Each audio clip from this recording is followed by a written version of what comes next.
The Tibetan Photo Project started in 2000 when myself and Joe McGee, we sent cameras over to a monk in exile, and he gave us back a wonderful view of his world. And it was a view that, as a Western culture, we've never seen. There's so many photographs out there that the Westerners have taken that show what the world looks like there from our point of view, but there'd never been anything from the monks themselves, from their point of view.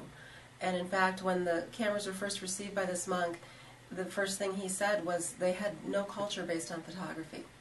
He wasn't sure what he should show us. So the first photos back were very stoic and very posed because they thought that's what they were supposed to do. And over time they realized they could just loosen up and be themselves, and that that's what we wanted. And as a result, we received a view into a window that has never been seen before. We're the forerunners on this. We're the first who have ever brought this back to others to see. I've gone from, we took those photos, I went with that and did the website for us for the project, and took it from being just the gallery shows that we have, which are phenomenal, and everyone should see if it's in your area, but I've taken it so that an even wider audience can see it. It's on, the world page at this point. Everyone can see it if you go to our website, thetibetanphotoproject.com. We've had Parade Magazine review us. They said they find it rewarding, which, is really about as good as you can get. And they're taking the article and writing the article about us, brought us about 40,000 hits to the website that particular day, and it got us noticed and got us attention from China, from the People's Republic, from the UN. So you can tell when you get that sort of activity on a site of that, with that type of content, people listen and people want to know what's going on and what you're showing them.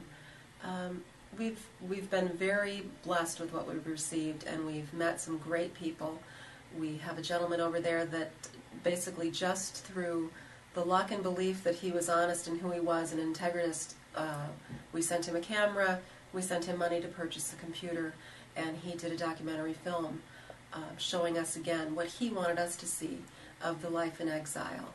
And it's a phenomenal film. It's been reviewed and been viewed in many film festivals, including both Tibetan festivals, Canadian festivals, and festivals in the United States.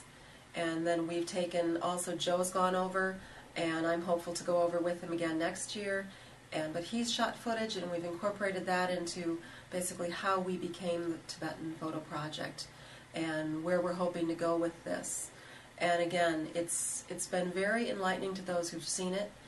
It's been personally a very enriching thing to do.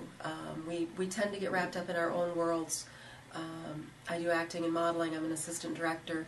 You can get very locked into what you do, and it's wonderful to go out and share part of yourself and what you're doing with other people.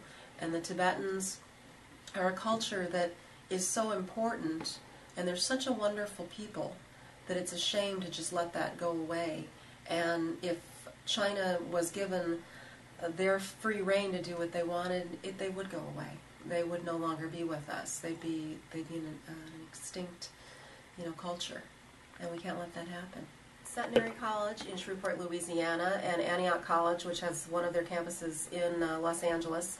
Both of these colleges have assisted in creating gallery exhibits of the photos from the Tibetan Project, and we currently have those exhibits, those two independent exhibits, available to go out to other galleries and other colleges. When these two colleges did their particular showings, the photos were shown in 6 cities within the United States, so it was a wonderful exhibit. A lot of people got to see what we were coming up with these images, and we're excited to get these gallery shows placed in other galleries and or with other colleges within this year, so that we can keep sharing what's going on over there and the great images that are coming out of that area. The Tibetan Photo Project is creating a voice for the Tibetans in exile through their photos. And so every time these photos are seen, be it on the website, be it through the gallery showings, or through the different slideshows and lectures we do using these photos, their story is told. Within the Tibetan Photo Project, the images that we are receiving, all of these are from the Tibetans' point of view. It's all from their eye, as opposed to the Western eye. We give them no direction as far as what they should shoot, only that they should share with us what they want us to see. Because all these images are from their point of view, it's been the first collection of its kind to ever be done. And the media, both print, television, radio, are picking up on this and are very excited about it. They've never seen anything like this.